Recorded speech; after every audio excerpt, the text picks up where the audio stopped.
नमस्कार, बहुत स्वागत है आपका। आप देख रहे हैं प्राइम न्यूज का डिजिटल प्लेटफॉर्म और मैं हूं आपके साथ श्रुति अंगल। क्रिकेट, जिसे भारत में धर्म से ऊपर माना जाता है, आज वही क्रिकेट एक बार फिर सियासत के सबसे खतरनाक संग्राम में अब आ चुका है। सवाल बल्ले और बॉल का नहीं है, सवाल वतन का है, वफादारी का है और संवेदना का है। सवाल ये है कि जब कोई मुल्क आपके ही अपने हिंदू भाइयों के साथ एक बेहद अत्याचार व्यवहार करे, बहन बेटियों की इज्जत के साथ खिलवाड़ करे, तब क्या भारत में बैठकर वहां के प्लेयर्स को उन पर पैसे लुटाना चाहिए? और अगर ऐसा किया गया तो क्या देश इसे बर्दाश्त करेगा? यही सवाल आज आग बन चुका है और इस आग को हवा दे दी है बीजेपी नेता संगीत सोम ने।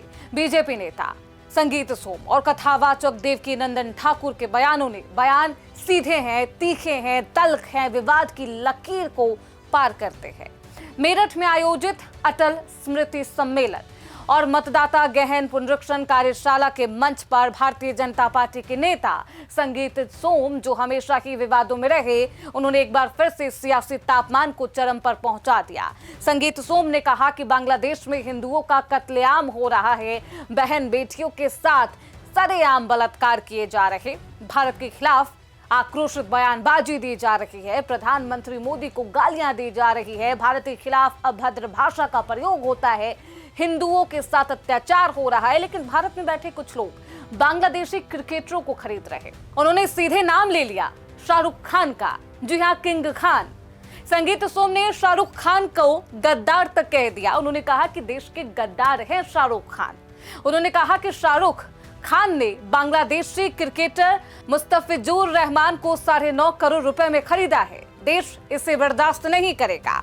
अगर रहमान जैसे क्रिकेटर भारत में खेलने आएंगे तो वे इस देश से बाहर कदम नहीं रख पाएंगे। ये चेतावनी है। देश में गद्दारों की कोई कमी नहीं है। अलग अलग तरीकों से गद्दार देश के अंदर काम करते हैं, उन पर भी नजर रखने की जरूरत है। संगीत सोम यही नहीं रुकते हैं। उन्होंने कहा कि मैं साफ बात करता हूं, इसलिए लोग कहते हैं कि मैं बेहद विवादित बयान दे देता हूं, लेकिन अगर साफ बात नहीं कही गई तो गद्दार गद्दारी करते रहेंगे, देश को लूटते रहेंगे और दूसरे देशों को भरते रहेंगे। अब सवाल उठता है, ये सिर्फ एक बयान है या इसके पीछे कोई सियासी संदेश छुपा है? दरअसल इसी बयान के कुछ ही घंटों बाद कथावाचक देवकीनंदन ठाकुर भी मैदान में उतर आते हैं। उन्होंने कोलकाता नाइट राइडर्स यानी केकेआर के मालिक शाहरुख खान को खुली चेतावनी दे दी। चेतावनी क्या है? वो बेहद अजीबोगरीब। देवकीनंदन ठाकुर ने कहा, मिस्टर केकेआर, जनता आपको जीरो बना देगी। भारत में किसी बांग्लादेशी प्लेयर को खेलने की अनुमति नहीं दी जानी चाहिए और अगर शाहरुख खान उस क्रिकेटर को टीम से बाहर नहीं करते हैं तो हिंदू केकेआर का बहिष्कार करेगा। आईपीएल से पहले ही विवादों का जो शोर है वो थमने का नाम नहीं ले रहा। देवकीनंदन ठाकुर ने साफ कहा है कि उन्हें ना शाहरुख खान से मतलब है, ना उनके बिजनेस पार्टनर से मतलब है, उन्हें सिर्फ बांग्लादेशी प्लेयर से मतलब है जिन्हें नीलामी में केकेआर ने खरीदा है। उन्होंने कहा कि अगर इस देश में बांग्लादेशी क्रिकेटर खेलेगा तो वे ये ना भूले कि हिंदू बहुसंख्यकों की वजह से वे हीरो बना है। जो लोग हीरो बन सकते हैं वह जीरो भी बनाए जा सकते हैं। खैर, उन्होंने बीसीसीआई पर भी सवाल उठाए और कहा कि अगर बांग्लादेशी क्रिकेटर को कोई टीम खरीद ही नहीं रही थी तो केकेआर ने क्यों खरीदा, और अगर खरीदार नहीं मिलता तो वो अपने आप वापस चला जाता। लेकिन केकेआर ने उसे खरीद लिया। ये उसकी मानसिकता को दिखाता है, उसकी विचारधारा को दिखाता है। अब यहाँ मामला सिर्फ बयानबाजी तक सीमित नहीं है, क्योंकि जिस बांग्लादेश का जिक्र बयानों में किया जा रहा है वहां हाल के ही दिनों में हालात वाकई चिंताजनक नजर आए। हिंदू मंदिरों पर हमला किया गया, घरों में आगजनी हुई, जबरन धर्मांतरण किया गया, आरोप कई हैं, सोशल मीडिया पे कई भयानक वीडियो हैं और इन सब ने भारत में बैठे लोगों को झकझोर दिया।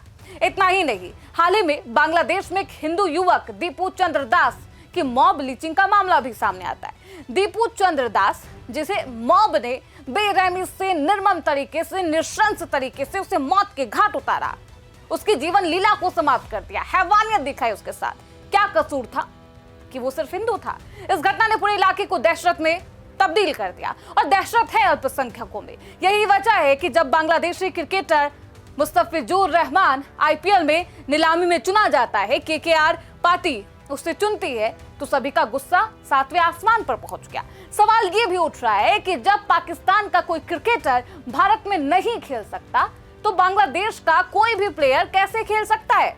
संगीत सोम ने यही सवाल उठाया है। उन्होंने कहा है कि जहां हिंदुओं का कत्लेआम हो रहा, वहां के प्लेयर्स यहां कैसे आ सकते हैं, ये बिल्कुल नहीं चलेगा। खैर, इन तमाम बयानबाजियों में आपकी क्या राय है? क्या मुस्तफिजुर रहमान, जिन्हें केकेआर ने खरीदा है, अपनी टीम में शामिल किया है, क्या उन्हें अपनी टीम से बाहर कर देना चाहिए? आपको क्या लगता है? आप कमेंट बॉक्स में अपनी राय जरूर दें। देखते रहिए प्राइम न्यूज का डिजिटल प्लेटफॉर्म।